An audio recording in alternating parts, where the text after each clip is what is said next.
আমার ভাইরা, বোন ফাতেমা আমিরুল মুমিনিন খলিফাতুল মুসলিমিন হযরত ওমরের সামনে যখন কিতাবটা যখন বের করে দিলেন, আমার ভাইরা সঙ্গে সঙ্গে ইসলাম কবুল করার জন্য, দিন গ্রহণ করার জন্য আমিরুল মুমিনিন খলিফাতুল মুসলিমিন হযরত ওমরের মনটা একটু ব্যাকুল হতে লাগলেন। জোরে বলি আল্লাহু আকবার।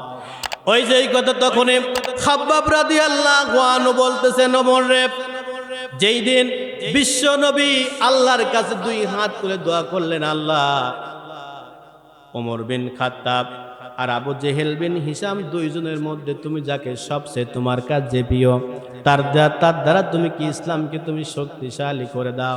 ওমর রে, বিশ্বনবী এই বলে দোয়া করলেন, আর ওই দোয়ার সময় আমি খাব্বাব বিশ্ব নবীর সামনে দাঁড়াছিলাম।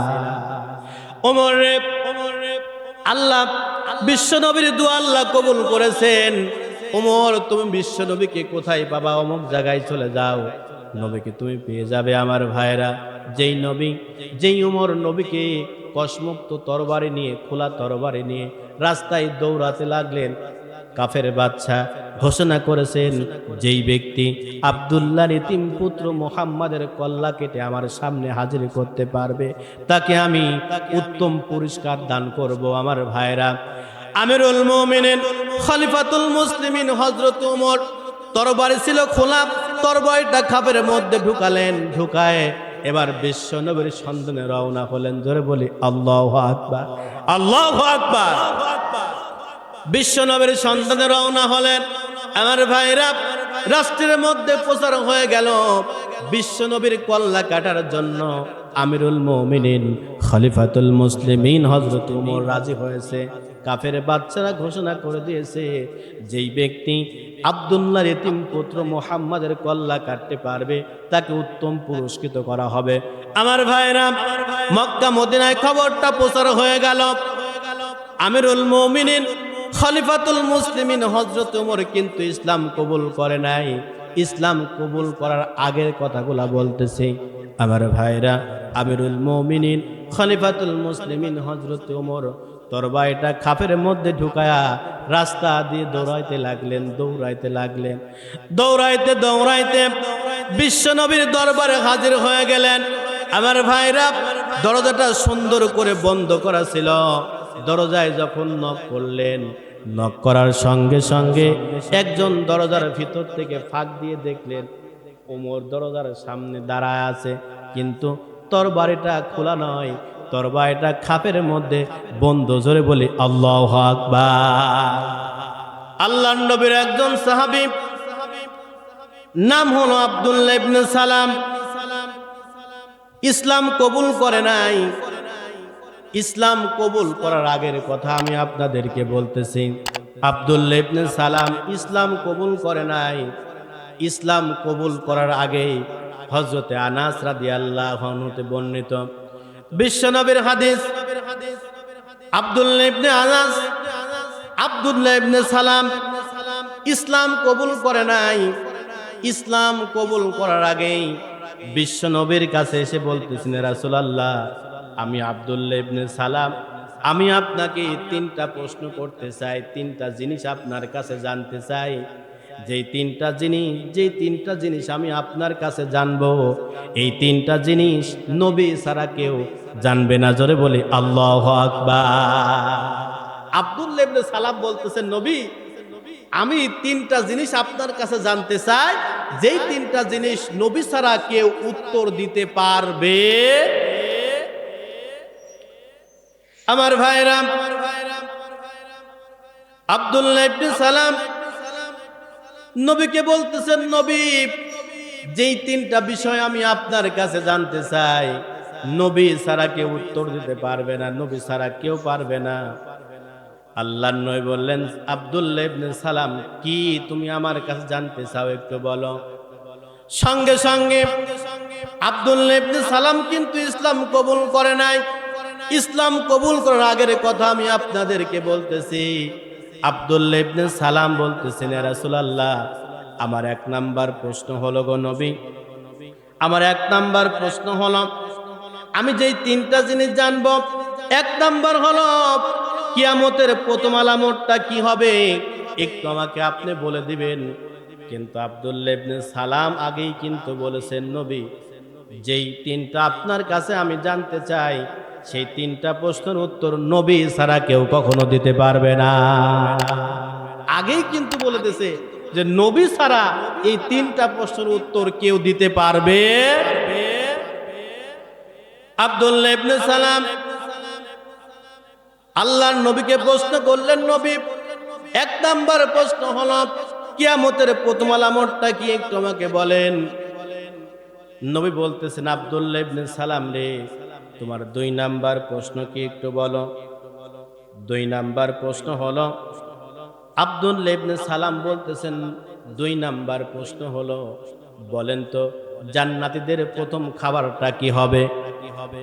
3 নাম্বার প্রশ্ন হলো, আব্দুল্লাহ ইবনে সালাম বলতেছেন আমার 3 নাম্বার প্রশ্ন হলো, সন্তান কখন পিতার আকৃতি ধারণ করে, আবার কখন সন্তান মায়ের আকৃতি ধারণ করে। জোরে বলি আল্লাহু আকবার। 3টা প্রশ্নই মারাত্মক প্রশ্ন, কিন্তু কথা বলেন ঠিক কিনা। কিয়ামত কখন সংঘটিত হবে, প্রথম আলামতটা কি একটু বলবেন।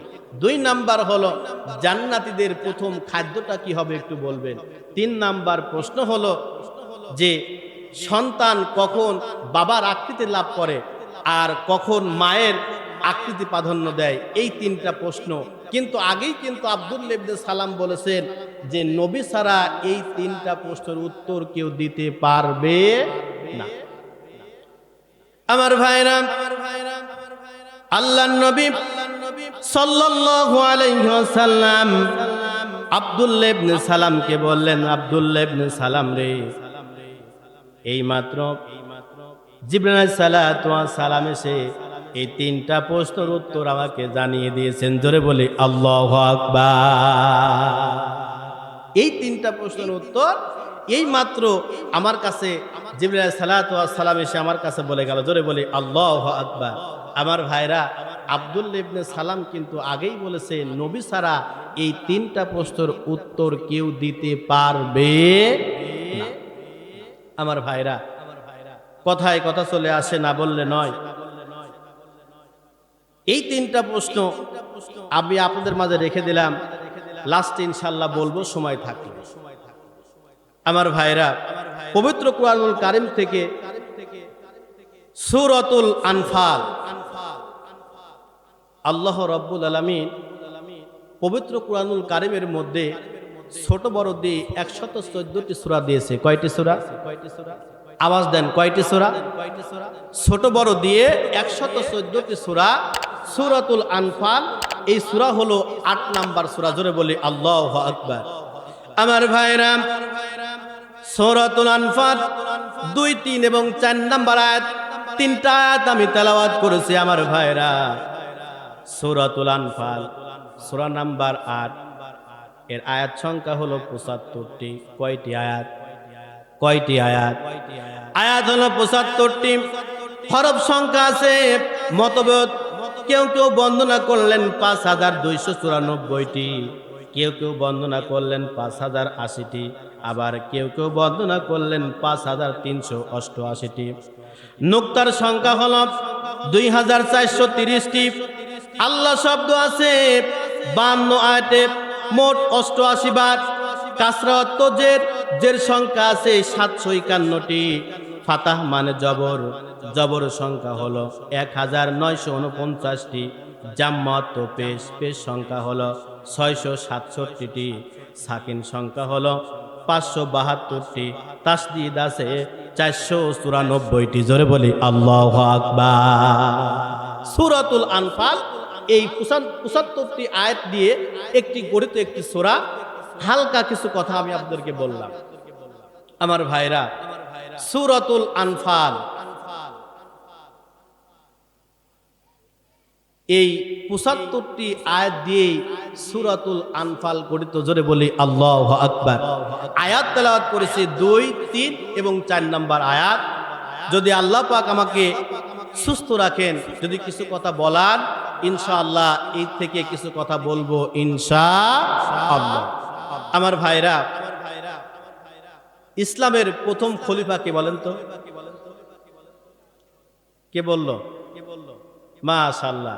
এতগুলো মানুষ দেখেন, ছোট্ট একটা ছেলে বলতেছে ইসলামের প্রথম খলিফার নাম কি, একটু বলেন তো সবাই। জবাই বলেন একটু সবাই।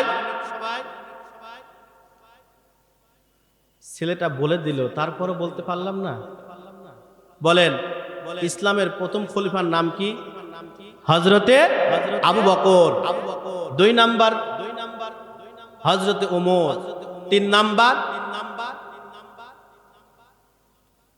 উসমান। 4 নাম্বার হযরতে আলী। জোরে বলি আল্লাহু আকবার।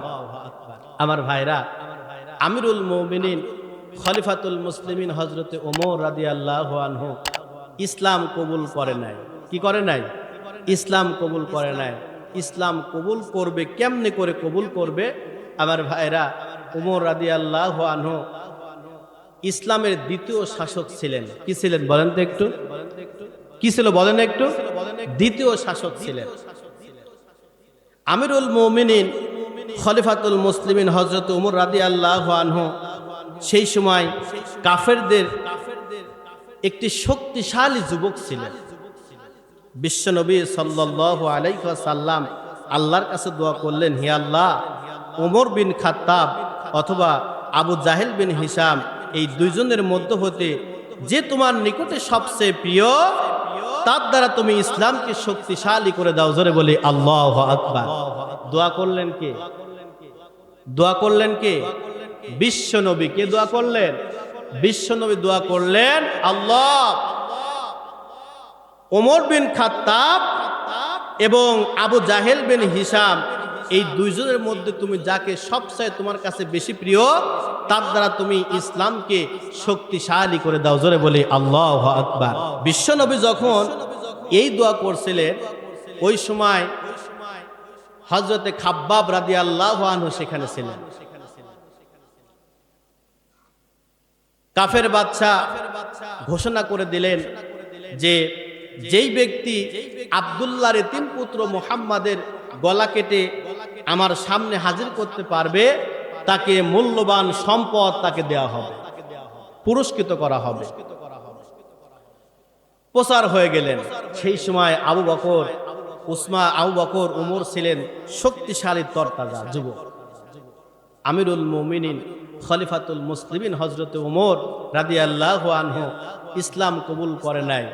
কিন্তু যখনই শুনলেন যে কাফের বেঈমানেরা যখন ঘোষণা করে দিলেন যেই ব্যক্তি আব্দুল্লাহর এতিম পুত্র মুহাম্মাদের কল্লা কাটতে পারবে, তাকে উত্তম পুরস্কার দান করা হবে, ঘোষণা ছড়িয়ে গেলেন।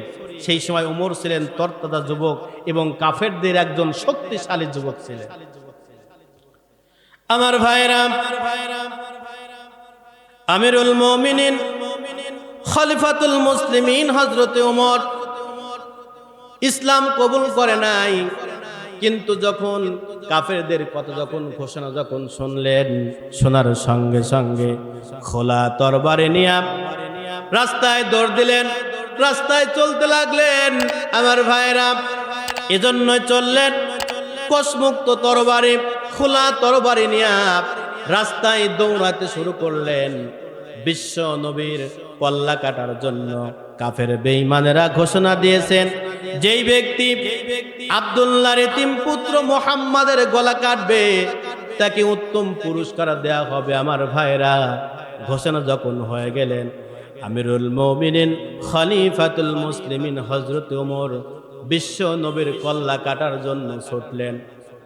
এমন একটা সময় পথের মধ্যে বিশ্ব নবীর এমন একটা সময় আমিরুল মুমিনিন খলিফাতুল মুসলিমিন হযরত ওমরের সামনে একজন পথিকের দেখা হয়ে গেল। পথিক বলতেছেন, আমিরুল মুমিনিন, ওগো ওমর, খোলা তরবারি নিয়ে কোথায় যাচ্ছ তুমি একটু বলো। সঙ্গে সঙ্গে ওমর বলতেছেন, ভাই, আব্দুল্লাহর এতিম পুত্রর গলা কাটতে যাব। বেদুইনরা রাষ্ট্র থেকে খবর হয়েছে যেই ব্যক্তি আব্দুল্লাহর এতিম পুত্র মুহাম্মাদের গলা কাটবে, তাকে উত্তম পুরস্কৃত করা হবে। খোলা তরবারি নিয়ে বিশ্ব নবীর গলা কাটার জন্য রওনা করলাম। আমার ভাইরা, সঙ্গে সঙ্গে প্রতীক বলতেছেন, ওমর বিশ্ব নবীর গলা কাটার আগে তোমার ঘরটাকে তুমি আগে সামলাও। জোরে বলি আল্লাহু আকবার। উমরকে বলতেছেন, উমর যে বিশ্ব নবীর আব্দুল্লাহর ইতিম পুত্রর গলা কাটার আগে তুমি আগে তোমার ঘরটাকে সামলাও। কি হয়েছে? প্রতীক বলতেছে, ওমর তুমি যে আব্দুল্লাহর ইতিম পুত্রর গলা কাটতে যাচ্ছ, সেই ধর্ম তোমার বোন জামাই কবুল করেছেন। জোরে বলি আল্লাহু আকবার, আল্লাহু আকবার।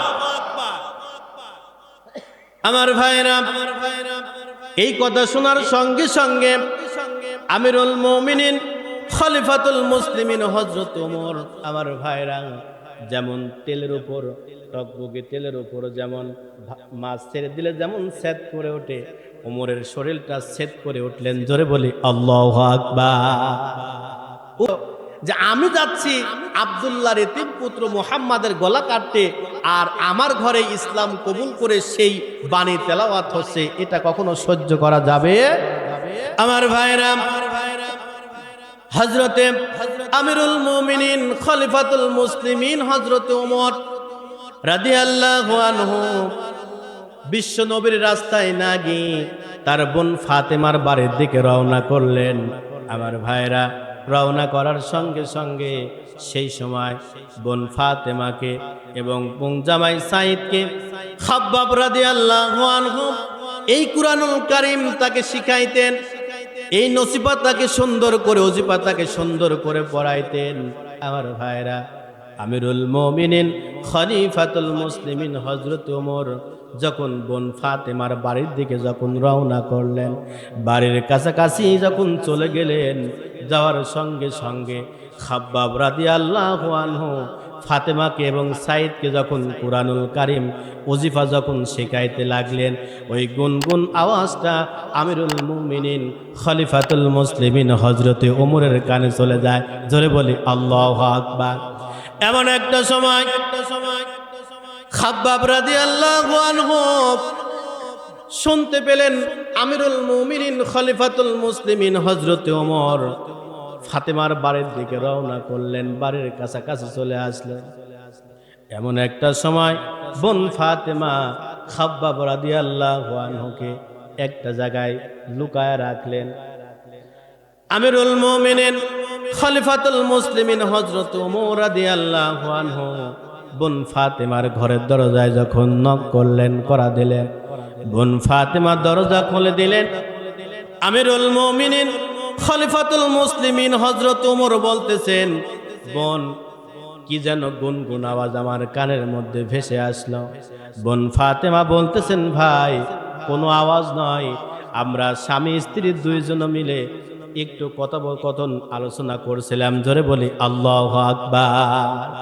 সঙ্গে সঙ্গে আমার ভাইরা, আমিরুল মুমিনিন খলিফাতুল মুসলিমিন হযরত ওমর আবু বোন জামাই সাইদকে বলতেছেন, সাইদ রে, কি যেন আমার কানে গুনগুন করে ভেসে আসলো, তোমরা নাকি বাপদাদার ধর্ম ত্যাগ করেছো, তোমরা নাকি ইসলাম কবুল করেছো। আমার ভাইরা, বোন জামাই সাইদ বলতেছেন, ওগো ওমর, শুনে রাখো, যদি তোমার ধর্ম থেকে যদি কোনো উত্তম ধর্ম যদি পেয়ে যায়, তাহলে কেনই আমরা সেই ধর্ম গ্রহণ করব না? জোরে বলি আল্লাহু আকবার। তোমার ধর্ম থেকে যদি গেলে, এই ধর্ম থেকে যদি আমরা উত্তম কোনো ধর্ম পাই, সেই ধর্ম আমরা কেন গ্রহণ করব না? আমার ভাইরা, আল্লাহ রাব্বুল বলতেছেন, ইন্নাদ-দীনা ইনদাল্লাহিল ইসলাম। একমাত্র শান্তির ধর্মের নামটা কি বলেন একটু? শান্তির ধর্মের নাম কি?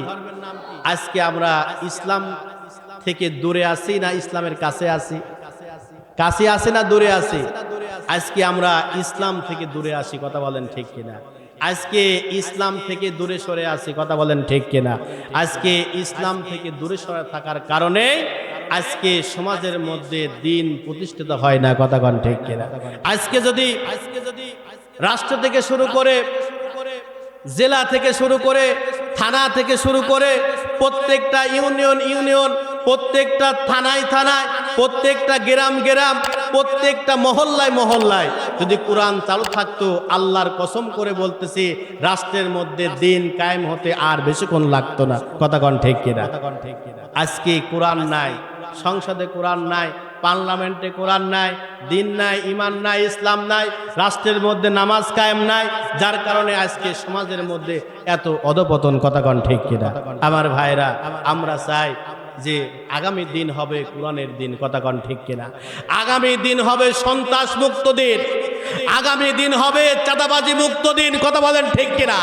আগামী দিন হবে আলেম উলামার দিন। কথা কন ঠিক কিনা? আগামী দিন হবে কোরআনের দিন। কথা কন ঠিক কিনা? আমার ভাইরা, আগামী দিন হবে ইসলামী দিন। কথা বলেন ঠিক কিনা? কে কে আগামী দিন কোরআনের দিন চাই? দুই হাত তুলে আল্লাহকে দেখায়। লিল্লাহে তাকবীর, লিল্লাহে তাকবীর। আল কোরআনের আলো সংসদে জালো, আল হাদিসের আলো, নারায়ে তাকবীর। আবার ভাইরা, আমরা চাই সংসদে কোরআন যাক, নামাজ যাক। কথা বলেন ঠিক কিনা? কোরআন গেলেই দিন ইসলাম যখন সংসদে চালু হয়ে যাবে, আমার ভাইরা, রাষ্ট্রের মধ্যে আর কোনো চাঁদাবাজি থাকবে। আজকে নেট, ইন্টারনেট, ইউটিউব, ফেসবুক খুললেই খুন আর খুন, জেনা আর জেনা, হত্যা আর হত্যা, যত রকম বেবিচারী, চাঁদাবাজি আর চাঁদাবাজি, কত উলঙ্গ ন্যাংটা, এছাড়া আর কোনো কিছু দেখা যায়? আমার ভাইরা, আজকে কি গতকালকে দেখলাম 40 বছরের এক বৃদ্ধাকে যুবকেরা ধর্ষণ করেছে। 40 বছরের এক বৃদ্ধাকে, মহিলাকে ধর্ষণ করেছে। আজকেই একটা দেখলাম আমাদের পাবনাতে, মামা ভাগ্নে মামিকে নিয়ে যায় ধর্ষণ, জোরপূর্বক ধর্ষণ করেছে। বলেন তো সমাজটা আজকে নিচু না উপরে? হ্যাঁ, সমাজটা আজকে কত অধপতন হচ্ছে। আজকে একটাই কারণ, সেটা হচ্ছে কোরআন না থাকার কারণে, সংসদে ইসলাম না থাকার কারণে, দিন না থাকার কারণে, রাষ্ট্রের মধ্যে নামাজ না থাকার কারণে আজকে সমাজে যত অধপতন। কথা বলেন ঠিক কিনা? আমার ভাইরা, আমিরুল মুমিনিন খলিফাতুল মুসলিমিন হযরত ওমর সাইদকে বলছেন, সাইদ রে, শুনলাম তোমরা নাকি বাপ দাদার ধর্ম ত্যাগ করে ছেড়ে দিয়েছো, ওই আব্দুল্লাহর এতিম পুত্র মুহাম্মাদের কলেমা তোমরা নাকি পড়েছ। সাইদ বলতেছেন, ওমর রে, যদি তোমাদের ধর্ম থেকে উত্তম কোন ধর্ম পাওয়া যায়, তাহলে কেন আমরা সেই ধর্ম গ্রহণ করব না? আমার ভাইরা, অবশ্যই আমরা ইসলাম ধর্ম কবুল করেছি। জোরে বলি আল্লাহু আকবার। আমার ভাইরা, যখন এই কথা বললেন, আমিরুল মুমিনিন খলিফাতুল মুসলিমিন হযরত ওমর বোন জামাই সাইদকে মার শুরু করলেন। মারতে মারতে এমন একটা সময় ফাতেমা তার জামাইকে ভাইয়ের হাত থেকে বাঁচানোর জন্য ছিটকে ফেললেন। আমার ভাইরা, সঙ্গে সঙ্গে ফাতেমা বলতেছেন, ভাই, কেন আমরা ইসলাম কবুল করব না? এই ধর্ম থেকে যদি আমরা সত্যকারে একটা ধর্ম পাই, তাহলে কেন আমরা ইসলাম কবুল করব না? আমার ভাইরা, এই কথা বলার সঙ্গে সঙ্গে আমিরুল মুমিনিন খলিফাতুল মুসলিমিন হযরত ওমর তেল বেগুনে জ্বলে উঠলেন। বোন ফাতেমাকে মার শুরু করলেন। ফাতেমার মুখ দিয়ে রক্ত বের হতে লাগলেন। এইটা দেখার পর আমিরুল মুমিনিন খলিফাতুল মুসলিমিন হযরত ওমর একটু অনুতপ্ত হয়ে গেলেন। আমার ভাইরা, সঙ্গে সঙ্গে বোন ফাতেমা আবারও কালেমা পড়লেন, আশহাদু আল্লা ইলাহা ইল্লাল্লাহু ওয়াহদাহু লা শারীকা লাহু ওয়া আশহাদু আন্না মুহাম্মাদান আবদুহু ওয়া রাসূলুহু। সঙ্গে সঙ্গে ফাতেমা ভাইয়ের সামনে আবার শাহাদত আঙ্গুল উঁচু করে কলেমা পড়তে লাগলেন। আমার ভাইরা, আমিরুল মুমিনিন খলিফাতুল মুসলিমিন হযরত ওমর বোনের কলেমা পড়ার সঙ্গে সঙ্গে আরো রেগে গেলেন। আমার ভাইরা, আমিরুল মুমিনিন খলিফাতুল মুসলিমিন লক্ষ্য করে তাকায় দেখলেন বোনের মুখ দিয়ে পানি গাল দিয়ে টস টস করে রক্তগুলা বয়ে যায়। এমন একটা সময় ভাই বোনের কষ্ট সহ্য করতে পারে না। ওমর বলতেছেন, বোন, যেই কালেমা তোমরা পড়েছো, যেই কিতাব তোমরা পড়েছো, সেই কিতাবটা একটু আমাকে একটু দেওয়া যাবে নাকি? সঙ্গে সঙ্গে ফাতেমা বলতেছেন, ভাই, যেই কিতাব আমরা পড়ি সেই কিতাব অপবিত্র অবস্থায় কখনো ধরা যাবে না, তোমাকে গোসল করে ওযু করতে হবে। জোরে বলে আল্লাহু আকবার। যেই কিতাব আমরা পড়ি সেই কিতাব অপবিত্র অবস্থায় ধরা যাবে। আমিরুল মুমিনিন খলিফাতুল মুসলিমিন হযরত ওমর বলতেছেন, বোন, তাহলে কি করতে হবে একটু বলো। সঙ্গে সঙ্গে বোন ফাতেমা বলতেছেন, ভাই, তোমাকে ওযু গোসল করতে হবে, গোসল করে তোমাকে পবিত্রতা অর্জন করতে হবে, পবিত্রতা অর্জন করেই তোমাকে এই কিতাব তোমাকে ধরতে হবে। আমার ভাইরা, সঙ্গে সঙ্গে আমিরুল মুমিনিন খলিফাতুল মুসলিমিন হযরত ওমর রাদিয়াল্লাহু আনহু গোসল করলেন, গোসল করে পবিত্রতা অর্জন করলেন। এরপরে বোন ফাতেমাকে বললেন, বোন রে, কি একটু দাও আমার সামনে দে। খাব্বাব রাদিয়াল্লাহু আনহু লুকায়িত ছিলেন। খাব্বাব রাদিয়াল্লাহু আনহু বের হলেন। জোরে বলি আল্লাহু আকবার। আমার ভাইরা, বোন ফাতেমা আমিরুল মুমিনিন খলিফাতুল মুসলিমিন হযরত ওমরের সামনে যখন কিতাবটা যখন বের করে দিলেন, আবার ভাইরা, সঙ্গে সঙ্গে ইসলাম কবুল করার জন্য, দিন গ্রহণ করার জন্য আমিরুল মুমিনিন খলিফাতুল মুসলিমিন হযরত ওমরের মনটা একটু ব্যাকুল হতে লাগলেন। জোরে বলি আল্লাহু আকবার। ওই যে কথা তখনই খাব্বাব রাদিয়াল্লাহু আনহু বলতেছেন, ওমর রে, যেই দিন বিশ্ব নবী আল্লাহর কাছে দুই হাত তুলে দোয়া করলেন, আল্লাহ, ওমর বিন খাত্তাব আর আবু জেহেল বিন হিশাম দুইজনের মধ্যে তুমি যাকে সবচেয়ে তোমার কাছে প্রিয়, তার দ্বারা তুমি কি ইসলামকে তুমি শক্তিশালী করে দাও। ওমর রে, বিশ্বনবী এই বলে দোয়া করলেন, আর ওই দোয়ার সময় আমি খাব্বাব বিশ্ব নবীর সামনে দাঁড়াছিলাম। ওমর রে, আল্লাহ বিশ্ব নবীর দোয়া আল্লাহ কবুল করেছেন।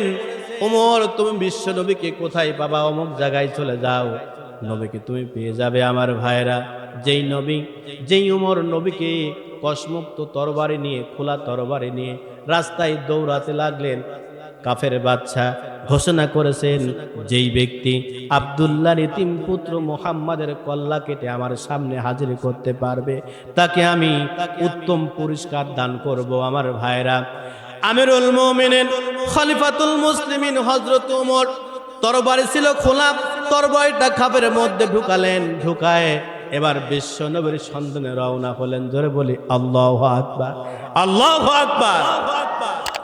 বিশ্ব নবীর সন্ধানে রওনা হলেন। আমার ভাইরা, রাষ্ট্রের মধ্যে প্রচার হয়ে গেল বিশ্ব নবীর কল্লা কাটার জন্য আমিরুল মুমিনিন খলিফাতুল মুসলিমিন হযরত ওমর রাজি হয়েছে। কাফের বাচ্চারা ঘোষণা করে দিয়েছে, যেই ব্যক্তি আব্দুল্লাহর ইতিম পুত্র মুহাম্মাদের কল্লা কাটতে পারবে তাকে উত্তম পুরস্কৃত করা হবে। আমার ভাইরা, মক্কা মদিনায় খবরটা প্রচার হয়ে গেল। আমিরুল মুমিনিন খলিফাতুল মুসলিমিন হযরত ওমর কিন্তু ইসলাম কবুল করে নাই। ইসলাম কবুল করার আগের কথাগুলা বলতেছে। আমার ভাইরা, আমিরুল মুমিনিন খলিফাতুল মুসলিমিন হযরত ওমর তরবারিটা খাপের মধ্যে ঢুকায়া রাস্তা দিয়ে দৌড়াইতে লাগলেন, দৌড়াইতে বিশ্ব নবীর দরবারে হাজির হয়ে গেলেন। আমার ভাইরা, দরজাটা সুন্দর করে বন্ধ করা ছিল। দরজায় যখন নক করলেন, নক করার সঙ্গে সঙ্গে একজন দরজার ভিতর থেকে ফাঁক দিয়ে দেখলেন ওমর দরজার সামনে দাঁড়ায় আছে, কিন্তু তরবারিটা খোলা নয়, তরবারিটা খাপের মধ্যে বন্ধ। জোরে বলি আল্লাহু আকবার। আমার ভাইরা, সৈন্যরা গিয়ে সাহাবায়ে কিরাম যখন দেখলেন আমিরুল মুমিনিন খলিফাতুল মুসলিমিন হযরত ওমর তরবারি খাপের মধ্যে করে নিয়ে নবীজির দরজার সামনে করাঘাত করলেন, দরজায় নক দিলেন, দরজা খুলবে কি খুলবে না। সাহাবায়ে কেরামরা সৈন্য সামর্থ্য আশ্চর্য হয়ে গেলেন, চিন্তায় পড়ে গেলেন।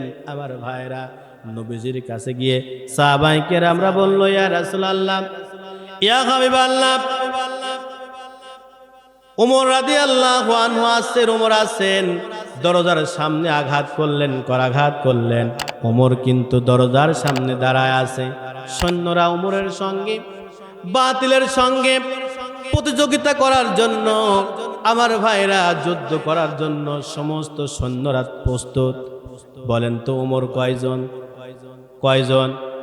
আসতে বলবেন না, ওমর কয়জন? আমার ভাইরা, ওমর একাই দরজার সামনে দাঁড়িয়ে আছে।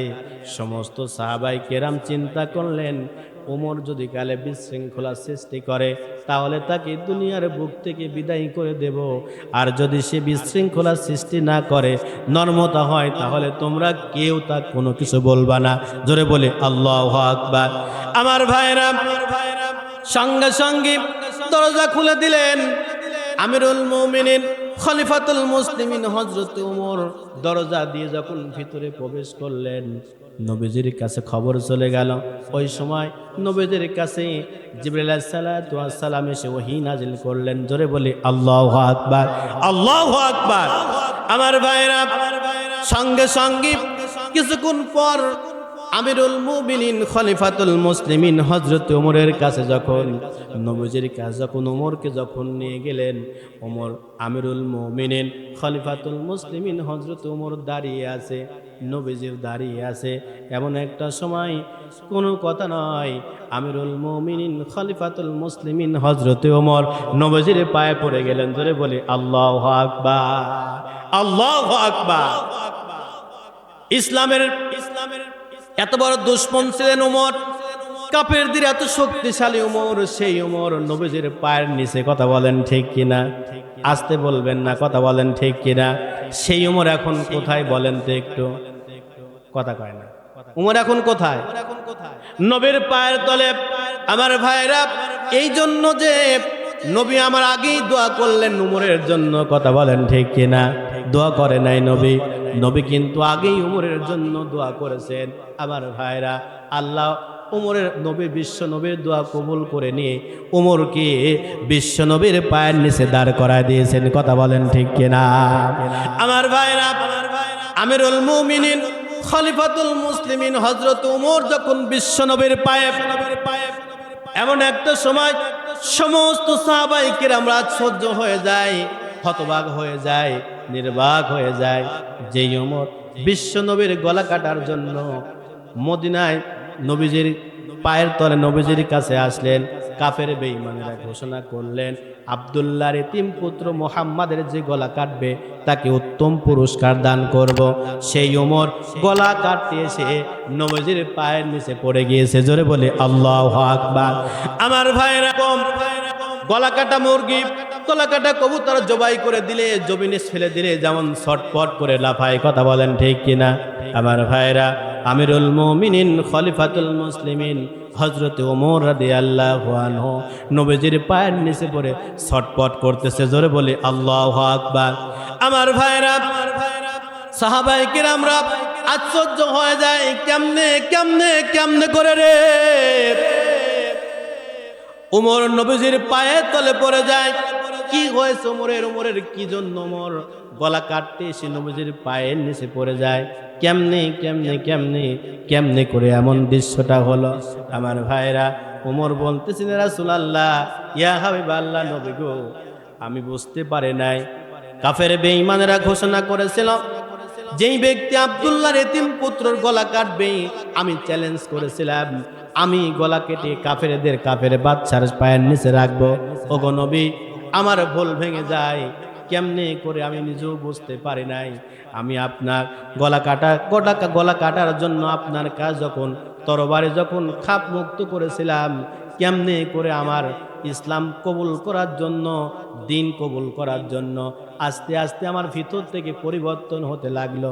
ইয়া রাসূলুল্লাহ, ইয়া হাবিবাল্লাহ, নবী গো, আমি আর দেরি করতে চাই না, আপনি আপনার হাত রেখে আমার হাতে আপনার হাত রেখে আমাকে কালেমা পড়া দেন। আশহাদু আল্লা ইলাহা ইল্লাল্লাহু ওয়াহদাহু লা শারীকা লাহু ওয়া আশহাদু আন্না মুহাম্মাদান আবদুহু ওয়া রাসূলুহু। জোরে বলে আল্লাহু আকবার।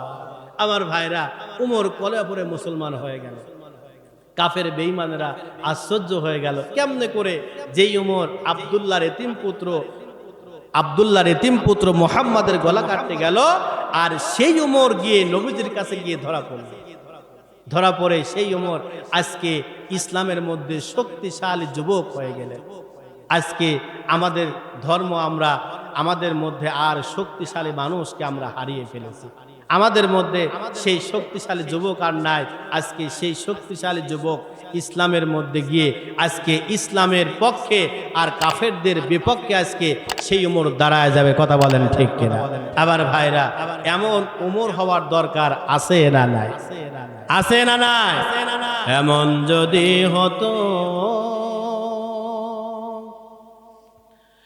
আমার দেশের শাসক হতো ওমরেরই মতো হতো, আবু বকরের মতো। এমন যদি হতো আমার দেশের শাসক হতো ওমরেরই মতো হতো, আবু বকরের মতো।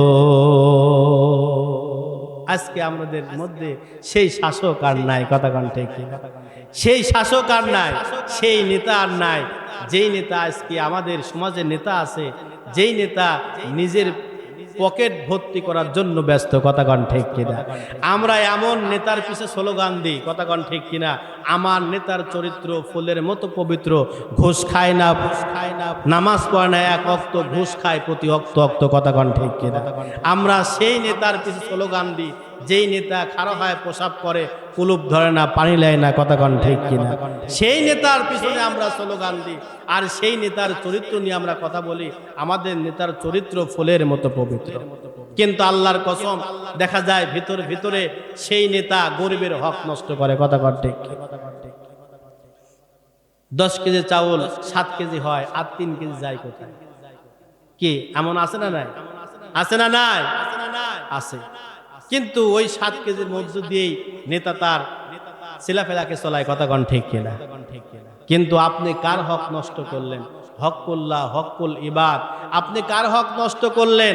যে যার হকটা আপনি নষ্ট করলেন, এই হক নষ্ট করে আপনি কাল কিয়ামতের ময়দানে আপনি জবাবদিহি আপনাকে করতেই হবে। কথা বলেন ঠিক কিনা? আপনি পার পাবেন না, আপনি ছাড় পাবেন না। আপনাকে অবশ্যই কাল কিয়ামতের ময়দানে এর জবাব আপনাকে দিতেই হবে। কোনো সন্দেহ আছে? কোনো সন্দেহ নাই। আমার ভাইরা, আসুন একটু যে আয়াতটি তেলাওয়াত করেছি, সেই আয়াতটি একটু আমরা সেই আয়াতের মধ্যে কি বলছে একটু আমরা তেলাওয়াত করি, সকলেই পড়ি। আউযু বিল্লাহি মিনাশ শাইতানির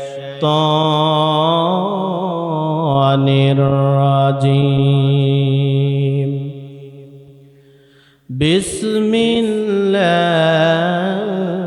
বিসমিল্লাহির রাহমানির রাহিম।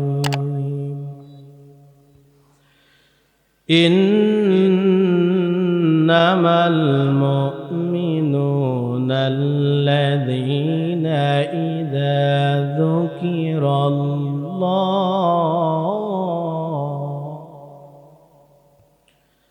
ওয়াজিলাত কুলুবুহুম ওয়া ইযা তুলিয়াত আলাইহিম আয়াতুহু যাদাতুহুম ঈমানাও ওয়া আলা রাব্বিহিম ইয়াতাওয়াক্কালুন। الذين يقيمون الصلاة ومما رزقناهم ينفقون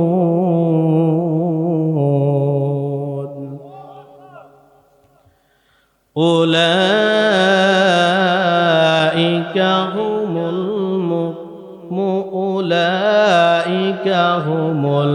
মুমিনুনা হাক্কান লাহুম দারাজাতুন ইনদা রাব্বিহিম ওয়া মাগফিরাতুন ওয়া রিজকুন কারীম।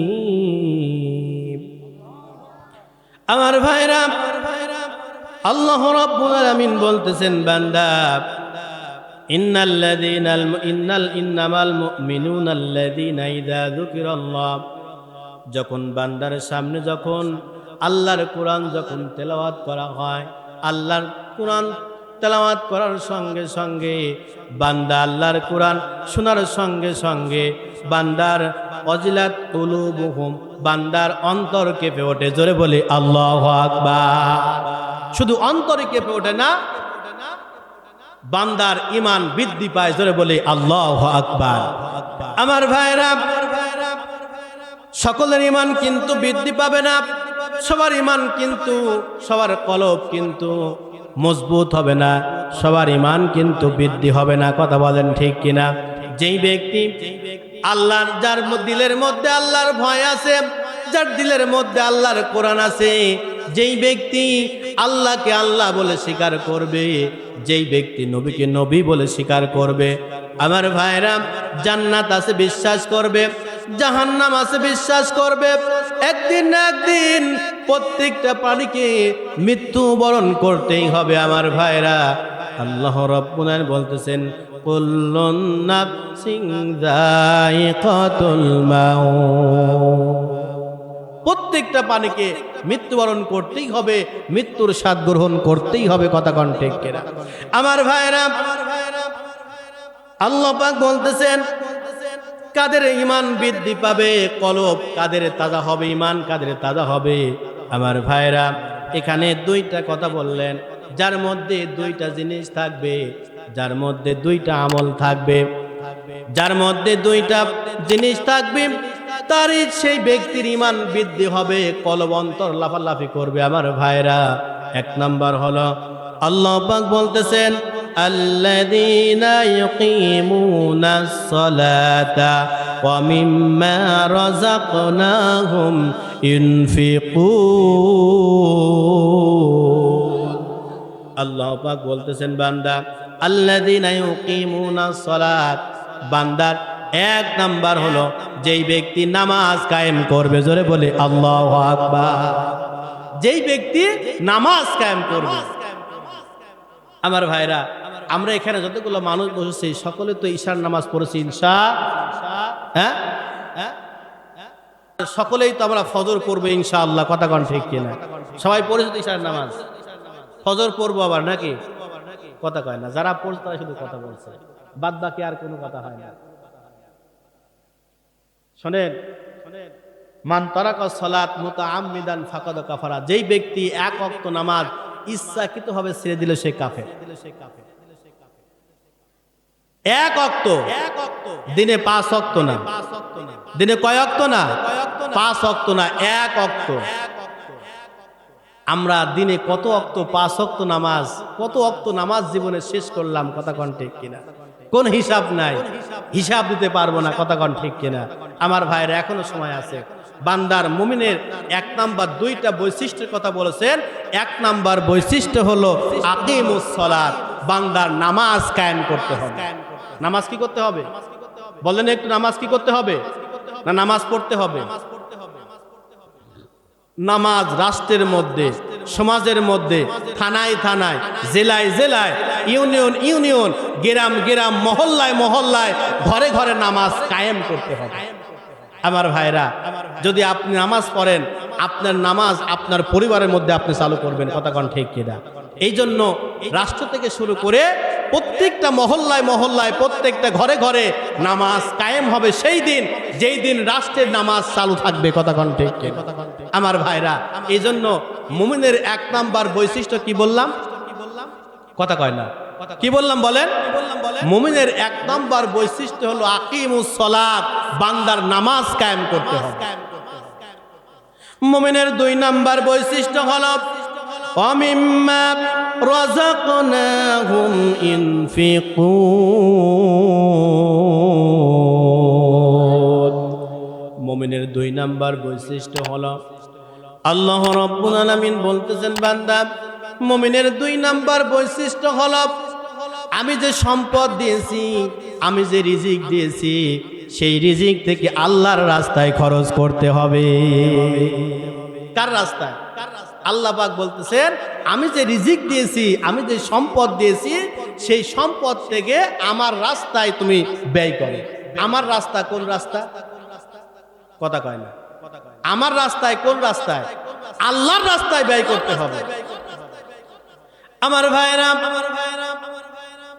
আল্লাহ পাক আমাকে আপনাকে যে সম্পদ দিয়েছে অর্থ সম্পত্তি টাকা পয়সা জমি জাতি যা কিছু আমাকে দিয়েছে আমার ভাইরা আল্লাহ পাক নিজেই সম্পদ দিয়েছেন আবার নিজেই বলতেছেন বান্দা আমি যেই সম্পদ তোমাদেরকে দিয়েছি সেই সম্পদ থেকে আমার রাস্তায় তুমি ব্যয় করো। আমার ভাইরা তাহলে যে সম্পদগুলো আমরা ব্যয় করব সেই সম্পদগুলো কার? এই কথা কোন কার? না আমার সম্পদ?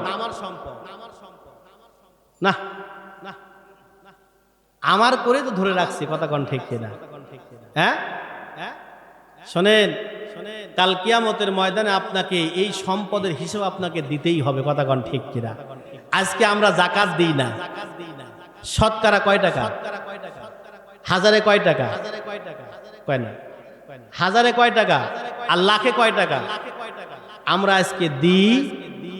কথা কয় না। এখানে যতগুলো মানুষ আমরা বসে আছি যাদের উপর যাকাত ফরজ হয়েছে আমরা যাকাত 100% যাকাত আমরা কেউ দিই। কথা কয় না।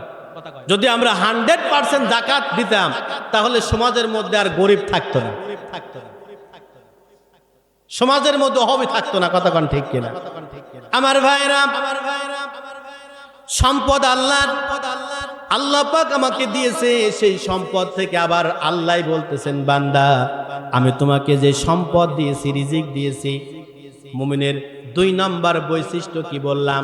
আল্লাহ পাক যে সম্পদ দিয়েছে সেই সম্পদটা কার রাস্তায় খরচ করতে হবে? কথা বলবেন কার রাস্তায় খরচ করতে হবে? কার কথা? কার কথা? আল্লাহর কথায় সেই সম্পদটা আল্লাহর রাস্তায় ব্যয় করতে হবে। আমার ভাইরা একদিন আল্লাহর নবী সাল্লাল্লাহু আলাইহি ওয়াসাল্লাম বসে আছে এমন একটা সময় একজন ক্ষুধার্ত দরিদ্র মানুষ নবীজির দরজার সামনে সালাম দিতেছে আসসালামু আলাইকা ইয়া রাসূলুল্লাহ। ওগো নবী আমি কয়েকদিন ধরে না খেয়ে ক্ষুধার যন্ত্রণায় ছটফট করতেছি নবী একটু আপনি কোনো কিছু দিতে পারবেন সাহায্য করতে পারবেন নাকি? সঙ্গে সঙ্গে আল্লাহর নবীর ওই ব্যক্তির কথা শুনে লোকটির কথা শুনে নবী আমার জুব্বাখানা তাড়লেন, জুব্বাখানা তুলে দিলেন। তুলে দিয়েই লোকটি লক্ষ্য করে তাকায় দেখলেন নবীজির পেটে ছোট্ট ছোট্ট পাথর বাঁধা। জোরে বলে আল্লাহু আকবার। আমার ভাইরা নবীজি বলতেছেন সাহাবায়ে কিরাম রে শুনে রাখো তুমি আজ কয়েকদিন একদিন না খাওয়া আমি নবী আজকে 3 দিন না খাওয়া ক্ষুধার যন্ত্রণায় সহ্য করতে না পেরে ছোট্ট ছোট্ট পাথরগুলো পেটের সঙ্গে বেঁধে রেখেছি। জোরে বলে আল্লাহু আকবার। সঙ্গে সঙ্গে লোকটি বলে এই কথা শোনার সঙ্গে সঙ্গে নবীজির দরবার থেকে যখন বের হতে লাগলেন সঙ্গে সঙ্গে নবী আমার পিছন থেকে ডাক দিলেন ভাই কোথায় যাও? বলছে আপনার কাছে আশা করে আসছিলাম, আপনি নিজেই তো 3 দিন না খেয়ে আছেন, পেটে পাথর বেঁধে আছেন, আমাকে আপনি কি দিবেন? কি কথা কয় না ঠিক না? নিজেই তো না খেয়ে আছি আমি আপনাকে কি দেবো? আর সঙ্গে সঙ্গে বিশ্বনবী আলীকে ডাকলেন আলী লাব্বাইক। আলী বলতেছেন নবী কেমনে কেমনে করে আমাকে ডাকছেন? আমি আলী তো আজকে 3 দিন ধরে না খাওয়া। আল্লাহু আকবার বলেন, আল্লাহু আকবার বলেন। আলী বলতেছেন নবী আমি আলী তো নিজেই 3 দিন না খাওয়া, উনাকে কি আমি দান করব? বিশ্বনবী বলতেছেন আলী রে তোমাকেও দান করতে হবে না, তুমি একটি চিঠি লেখো। জোরে বলি আল্লাহু আকবার। তুমি একটি চিঠি লেখো। আমার ভাইরা আলী বলতেছেন নবী কার কাছে চিঠি লিখবো? নবী বলতেছেন আলী রে উসমান গনির কাছে চিঠি লেখো। জোরে বলি আল্লাহু আকবার। চিঠির শেষে লিখে দাও নবী আমার নামটা লিখে দাও এবং 2000 টাকার নিচে সংখ্যা বসায় দাও। আমার ভাইরা চিঠিখানা হাতে নিয়া লোকটি চলে গেলেন উসমান গনির কাছে। জোরে বলি আল্লাহু আকবার। উসমান গনির কাছে যাওয়ার পর পিছন থেকে লক্ষ্য করে দেখলেন উসমান গনি কেশিয়ারের সঙ্গে ঝগড়া করছে আটা না নিয়ে। কয় আনা? আটা না কয় পয়সা? কয় পয়সা? 50 পয়সা নিয়ে উসমান গনি কেশিয়ারের সঙ্গে ঝগড়া করতেছে। উসমান গনি বলছে 8 আনার হিসাব দে, তারপর এখান থেকে বের হবি, তাছাড়া হিসাব না দিলে এখান থেকে তোর বের হওয়া যাবে। লোকটি চিন্তা করতেছে যে 2000 টাকার সংখ্যা দিয়েছে, আর উসমান গনি 8 আনার জন্য কেশিয়ারের সঙ্গে ঝগড়া, 8 আনার হিসাব আগে দেয়। আমার ভাইরা, উসমান গনির এই দৃশ্য দেখে লোকটি বিশ্ব নবীর কাছে চলে গেলেন, গিয়ে বলতেছে ইয়া রাসূলুল্লাহ, ইয়া হাবিবাল্লাহ নবী, কার কাছে আপনি আমাকে পাঠিয়েছে? যেই ব্যক্তি 8 আনা পয়সার জন্য কেশিয়ারের সঙ্গে ঝগড়া করতেছে, 8 আনার হিসাবটা আগে দে, তারপরে তোর ছুটি, তাছাড়া তোর ছুটি নেই। আমার ভাইরা, বিশ্বনবী বলতেছেন, তুমি কি উসমানের সঙ্গে দেখা করেছো নাকি? বলছে কেমনি করে দেখা করব, 8 আনার হিসাব চাই, হিসাব না হলে কেশিয়ারের ছুটি নাই, আমি দেখা করি নাই। নবী বলতেছেন আবার চলে যাও। আবার চলে গেলেন। যাওয়ার পর সঙ্গে সঙ্গে দেখতেছেন কেশিয়ারের কপাল দিয়ে ঘাম ঝরতেছে, 8 আনার হিসাবটা আগে দিয়ে, তাছাড়া তোর ছুটি নাই। আমার ভাইরা, সঙ্গে সঙ্গে লোকটি বিপদে পড়ে যায়। নবীর কাছে যদি কালে যায়, আবার নবী ব্যাক করবে, তার চাইতে গোপন রাস্তা দিয়ে পালায়া চলে যাব। আমার ভাইরা, এই চিন্তা ভাবনা করে লোকটি উসমান গনির কাছে না গিয়ে, না কিছু বলে, গোপন রাস্তা দিয়ে যখন রওনা করলেন, রওনা করতে গিয়েই দেখলেন সামনে হযরতে আলী দাঁড়ায়। জোরে বলি আল্লাহু আকবার।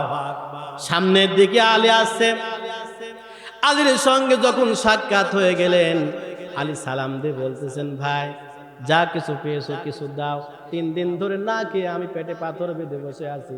ওগো ভাই, আমি তোমাকে কষ্ট করে লিখে দিলাম চিঠি, কিছু দাও, বাড়িতে গিয়ে কিছু খাওয়া দাওয়া করব। লোকটি বলতেছেন, আলী কেমনে করে তোমাকে দেব, আমি তো নিজেই পাই নাই। আল্লাহ বলেন, আমি তো নিজেই পাই নাই, তোমার কি দেবো আমি?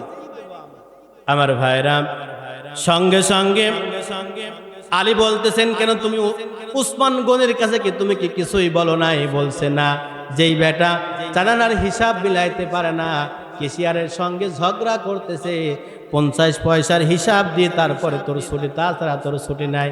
আমার ভাইরা, আলী বলতেছেন, এবার তুমি আবার যাও। আল্লাহু আকবার বলেন। হযরতে আলীর কথা শুনে উসমান গনির কাছে যখন চলে যায়, লক্ষ্য করে তাকায় দেখলেন পিছন থেকে হযরতে উসমান গনি রাদিয়াল্লাহু আনহু আল্লাহু আকবার বললেন, কেশিয়ারও আল্লাহু আকবার বললেন। জোরে বলি আল্লাহু আকবার।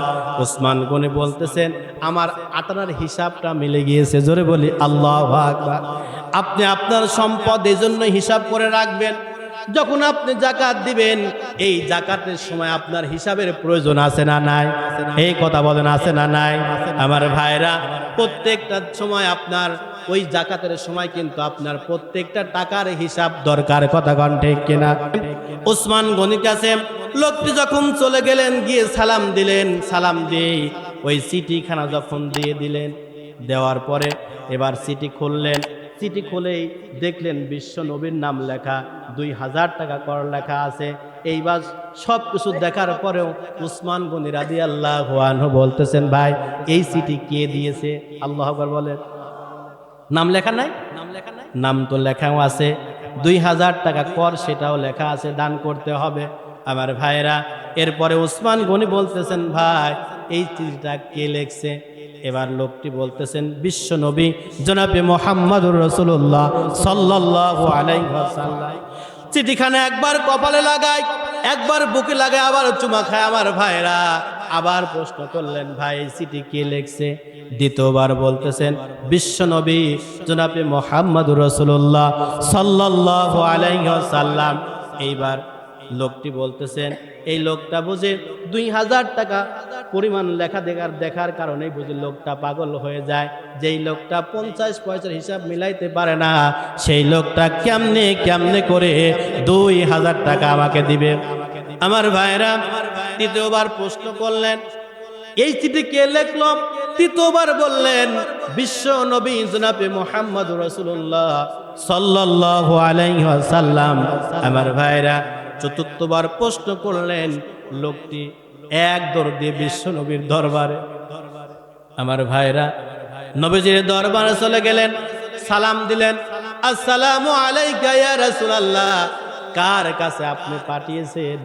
যেই লোকটা জানানার হিসাব মিলাইতে পারে না, আবার আপনি 2000 টাকা কর লিখে দিয়েছেন, 2000 টাকা লিখে দিয়েছেন, আপনার নামটাও লিখে দিয়েছেন।